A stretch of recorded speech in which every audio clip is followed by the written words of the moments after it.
I'm Mohak Gulati, and for my second BDES design project at IDC, I undertook the information design challenges presented by the Growth India Telescope under the guidance of Professor Prasad Bokhel and in collaboration with Dr. Varun Bhalirao of Star Labs. So the title of my project is Interface and Information Design for the Growth India Telescope, which is situated at the Indian Astronomical Observatory in Hanle, Ladakh. The original motivation for this project was to do purposeful information design for a non-profit organization, where purposeful stands for problem-solving design project rather than something conceptual or exploratory.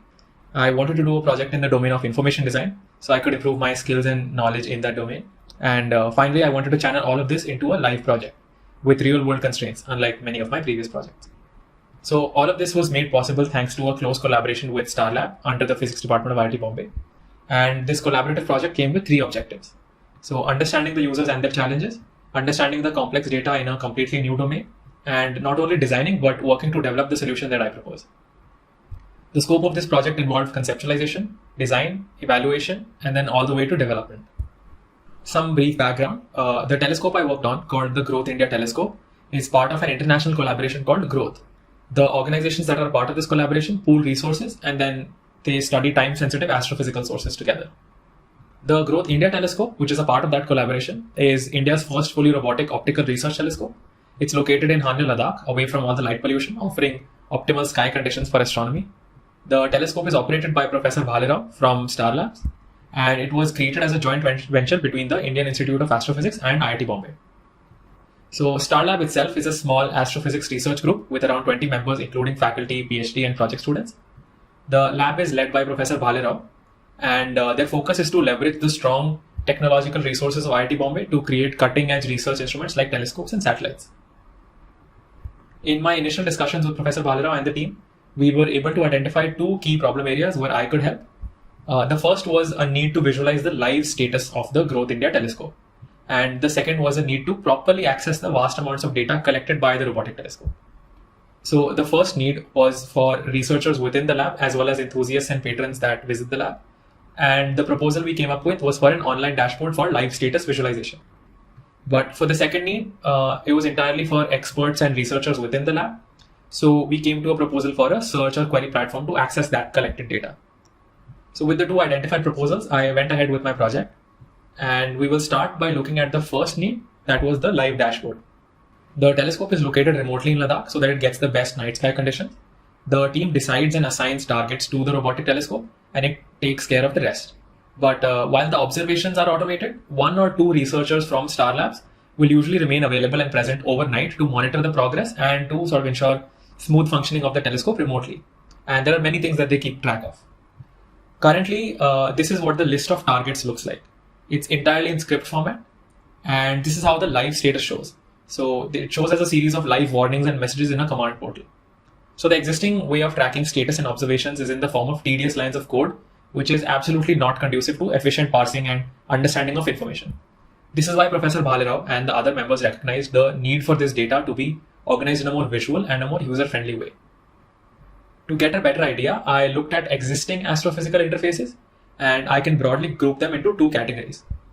So the first is graphical or pictorial interfaces, usually aimed at like novices and enthusiasts, and tabular search interfaces for experts and power users. With relevance to the live dashboard, I use the graphical interfaces as a reference. And with the help of the team, I also identified 3 types of expected users.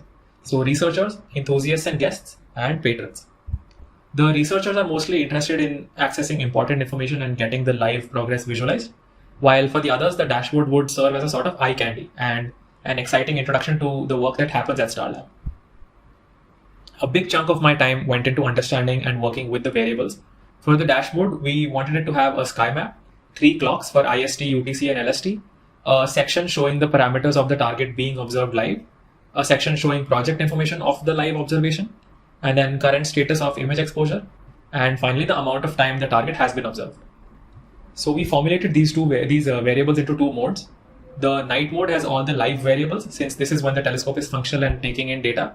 And in the day, when the telescope is not operational, the users wish to have a recorded playback of the night mode itself. I put down some initial thoughts on how to visualize and put together all of these variables, and also created mood boards to sort of nail the sci-fi visual aesthetic that enthusiasts and patrons would appreciate. I started exploring with the variables and the structure I had identified, and the first version looked like this. So there's a large sky map on the left that shows the current sky and then marks the target that is being observed and the targets that have already been observed. Apart from the sky map, we have the live target information on the right, a list of upcoming targets to be observed, and a list of those already observed. Then we have the summarized, what is called as the beast plot of the data so far, and then 3 clocks for reference. So the second version of this saw a lot of updates. I improved the look of the sky map and color coded the targets that we were observing as blue. The observed targets were coded green, and then the upcoming targets were coded purple. So again, we have target info on the right. I added exposure information, which was missing in the previous version, a target list that tracks progress, the beast plot, and the 3 clocks. So building on my explorations, I would like to present the final concept. This dashboard is much more refined visually and addresses all the information design issues the previous versions faced. The overall aesthetic finally seems to come together in this dashboard. The information is divided into 3 chunks. So live information is on the left and color-coded blue. Then the summary and scheduling information is on the right and then is color-coded purple. And then we have the sky map in the middle, dividing the 2 chunks of information. The sky map is prominently displayed in the center to balance the composition, separate the 2 information chunks, and then also to be the centerpiece for visual interest. On the left, we have the target information, project information, exposure bar, time observed, and then the 3 clocks. On the right, we have a more concise and relevant target list, the beast plot, and then we also added an observability plot as requested by the team. At the bottom, we have the toggle to switch between day mode and night mode, that is between the live and recorded mode. When one selects the day or recorded mode, users can access the playback options to adjust the recording. Evaluating each of my proposals was key since this is a live project. I conducted the evaluation in 2 parts. I did a cognitive walkthrough of the dashboard with the users, and then I also conducted a heuristic analysis with fellow designers. There were several rounds of fruitful discussion, and the users loved the overall visual aesthetic that I was able to pull off while still maintaining functionality. Science platforms are notoriously unpleasant looking, which is why this aspect got a lot of appreciation from everybody. They were satisfied with the information hierarchy, the color coding was helpful and intuitive, and the dark background and color scheme were conducive to working at night, which they appreciated. They suggested improvements as well, so the day mode and night mode terminology was confusing to them, and the controls in the day mode were not intuitive. The feedback from the heuristic analysis with the designers was also very helpful. They also appreciated the visual aesthetic, the information hierarchy, and then the overall visual ergonomics. But they also pointed out issues with the day-night toggle aspect of the interface. So based on this feedback, I was able to update the concept to accommodate some improvements. This is what the updated interface looks like. It doesn't look very different at first glance, but I have made some key tweaks to perfect the dashboard. I have updated the day-night toggle on the bottom right to a mode toggle between live, playback, and summary. On clicking playback, an interface overlay appears, which lets users input the date and time range for the playback recording. Users can also input more technical forms of date values, like Julian date and modified Julian date. Once selected, the interface has an overlay at the bottom that lets users control the recording further, and the overlay can be hidden down to not disturb the experience as well. Overall, I consulted the team and updated the interface with minor tweaks to their satisfaction, and so we have the final proposed dashboard. Now coming to the second part of this project, which is the query interface. The Growth India Telescope generates more than 1000 gigabytes of data each year, and as that accumulates, it has become an increasing challenge to search and access the relevant data from this stockpile. Now we can look at how users currently access the data. The telescope observes the given targets and captures the data as .fits files and then stores them on Star Labs' private server. So these FITS files are like raw image files. They process vast amounts of useful data about what they capture, and then they render that data visually into an image. The data captured in a .fits file is useful for researchers to understand more about the object that they've captured. So things like name of the target, its location in space, time of observation, project information, camera and filter used, among other technical variables are some things that are encoded within that FITS file. Before our intervention, the data was blandly stored in folders grouped by the project's program ID and then its date of observation. So this makes it incredibly difficult for users to find and access the relevant data across different projects and time. They have to navigate through hundreds of files to track down the correct one. Like with the live dashboard, I did a study of similar interfaces to get some good references. And in this case, I focused on studying the tabular search interfaces over the graphical ones. The next step was to get a better understanding of our users. And from my countless interactions with the team and with the help of Professor Bhalira, we were able to identify 3 key personas. Starting with persona 1, who is an undergraduate student. So she possesses theoretical knowledge of astrophysics and is familiar with all the parameters present. Then P2, who is a PhD fellow. So they have a good understanding of all the parameters and some experience on top of their theoretical training. And then P3 is a published expert. In many cases, these are also faculty. So they are well versed with all the parameters and they possess lots of experience and are quite creative. So again, a huge part of the project was understanding the vast amount of variables. I leveraged the help of researchers at Star Lab to help me understand and further cluster the variables into useful chunks. So we created thematic groups and then tagged them with the frequency of use for both input and output variables. And then the team helped me understand the logical relationship between each of the search parameters and then the relationship between their subparameters. Finally, we created a hierarchy based on their frequency of use from most frequent to sometimes to occasional use. So the first exploration was created by my collaborator, Aditya, who is the developer for this project. This was before I joined the project. Clearly, this exploration lacked visual ergonomics and any sort of harmony, not to mention that it failed to tap into a lot of extra functionality as compared to the original method. In my first version, I tried out some methods of nesting like tabs, but they failed to represent the correct logic. So version 2 has the correct logical structure, but then failed to accommodate power users. In version 3, I updated the features of version 2 and added an editable SQL text box on the right. So power users could skip the interface if they needed and then go directly into the coding. So version 3 was still not able to show the correct logical relationship between the subparameters. For example, only one option under target is selectable at one time, coordinates or name, but that's not clearly apparent here. I was able to sequentially refine my explorations to create this final concept. So we start at the login page. Only members with access can enter the query portal. Once logged in, we land on the query interface. So we can see that the two most queried parameters, target and time range, are expanded by default, and all the other parameters are collapsed, like project and telescope properties. Within target, we can either select coordinates or name. And within coordinates, we can set the RADEC, we can change radius, we can include sidereal or not include sidereal.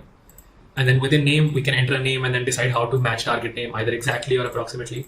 And we can decide a time range. Then we can go into the project parameter. We can add multiple people as in charge, since this option is multi-select. And then further ahead, we go into telescope properties. So here we see the new ranged input toggle. The left icon is the less than symbol, middle icon is for between, and then this is the greater than symbol. And we use this to efficiently and quickly add values. So for example, I can add altitude less than 90, and then I can add R angle between 2 and 20, and then I can add FWHM greater than 90.